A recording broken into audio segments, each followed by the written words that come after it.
മായ ഒന്നാണ്. ലീഗിന്റെ ഓഫീസ് തകർക്കുക, ലീഗ് പ്രവർത്തകരെ മർദ്ദിക്കുക, യുഡിഎഫ് പ്രവർത്തകന്മാർക്ക് നേരെ ഭീഷണി ഉയർത്തുക എന്നുള്ള പെരിന്തൽമണ്ണയിൽ മാത്രമല്ല, ഈ തെരഞ്ഞെടുപ്പ് പരാജയത്തിന് ശേഷം കേരളത്തിന്റെ പല ഭാഗത്തും ഇതുപോലെയുള്ള അക്രമ സംഭവങ്ങൾ CPM അരങ്ങേറുകയാണ്. ഈ അക്രമങ്ങൾ അവർ അവസാനിപ്പിക്കണം. തെരഞ്ഞെടുപ്പിൽ പരാജയപ്പെട്ടു എന്ന് കരുതി അക്രമത്തിന്റെ ഭാഗം സ്വീകരിക്കുന്നത് ഒരിക്കലും ശരിയല്ല. അതുകൊണ്ട് ഊരിയ വാൾ അങ്ങ് കോണയിലെന്ന് പറഞ്ഞു അക്രമം അവസാനിപ്പിക്കുക. ഹർത്താൽ പിൻവലിക്കാനുള്ള കാരണം ജനങ്ങളുടെ ബുദ്ധിമുട്ട് കണക്കാക്കിക്കൊണ്ട് എടുത്തൊരു തീരുമാനമാണ്. അത് നല്ല തീരുമാനം, ഒരു സംശയമില്ല.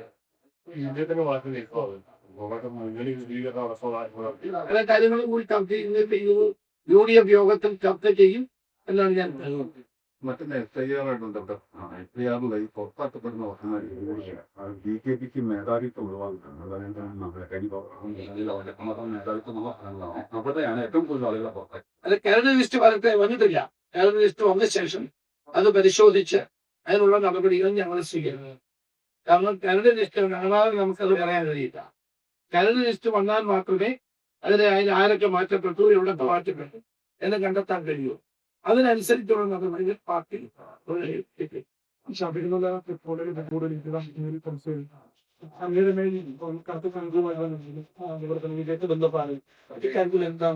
ഇതിനെ ശബരിമല സ്വർണ്ണക്കടത്തുമായി ബന്ധപ്പെട്ട് അന്തർദേശീയ മാഫിയ ഇതിന്റെ പിന്നിൽ, ഇന്റർനാഷണൽ ആന്റിക്സ് ലോബി ഇതിന്റെ പിന്നിൽ. അപ്പൊ ഇന്റർനാഷണൽ ആന്റിക്സ് സ്മഗ്ലേഴ്സ് ഇതിന്റെ പിന്നിൽ. ആ വിവരങ്ങളാണ് എന്നോട് ഒരാൾ പറഞ്ഞത്.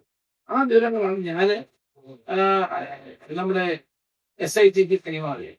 SIT എനിക്ക് ആ വിവരം തന്നയാളുടെ ഡീറ്റെയിൽസ് ഞാൻ കൊടുത്തപ്പോൾ അദ്ദേഹത്തെ വിളിച്ച് ചോദ്യം ചെയ്തു, വിവരങ്ങൾ ആരാഞ്ഞു എന്നാണ് ഞാൻ മനസ്സിലാക്കിയത്. അപ്പൊ അത് സംബന്ധിച്ചുള്ള അന്വേഷണങ്ങൾ നടക്കുകയാണ്.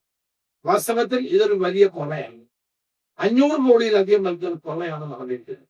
ഉന്നത തലത്തിലുള്ള ആളുകളുടെ പിന്തുണയില്ലാതെ ഈ സ്വർണം കടത്തിക്കൊണ്ടുപോകാൻ കഴിയില്ല. ആ ഉന്നത രാഷ്ട്രീയ നേതൃത്വത്തിലേക്ക് കാര്യങ്ങൾ എത്തിയാൽ മാത്രമേ കൂടുതൽ കാര്യങ്ങൾ നമുക്ക് മനസ്സിലാക്കാൻ സാധിക്കുകയുള്ളൂ.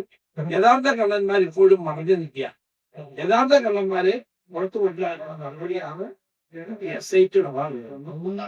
അതുണ്ടാകുമെന്ന് ഞാൻ കരുതുകയാണ്. കേരള പോലീസ് അന്വേഷിച്ചത് തൃപ്തിയിലാവും. കാരണം രാജ്യാന്തര മാഫി ഉള്ളത് കൊണ്ട് തന്നെ അത് കേരള പോലീസിന് സാധിക്കും. അത് അന്വേഷണ സംഘമാണ് തീരുമാനിക്കുന്നത്.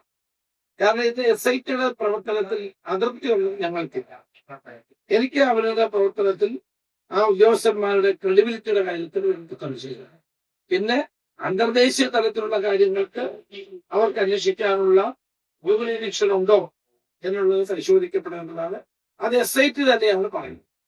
ഏതായാലും ശരി, ഈ സ്വർണ്ണക്കള്ളക്കടത്തുമായി ബന്ധപ്പെട്ട് ഇതുവരെയുള്ള സംഭവങ്ങൾ പരിശോധിച്ചാൽ സർക്കാരിന്റെ കള്ളക്കളിയുടെ പിന്നിലുണ്ട്. പലരെയും രക്ഷിക്കാൻ സർക്കാർ ശ്രമിക്കുകയാണ്. അതുകൊണ്ടാണ് അറസ്റ്റ് ചെയ്യപ്പെട്ട 2 പേർ മുൻ ദേവസ്വം ബോർഡ് പ്രസിഡന്റുമാർ, അവർക്കെതിരെ ഇതുവരെ നടപടി പാർട്ടി എടുക്കുന്നത്. എന്തുകൊണ്ട് എടുക്കുന്നില്ല? ആ വലിയൊരു ചോദ്യമല്ലേ.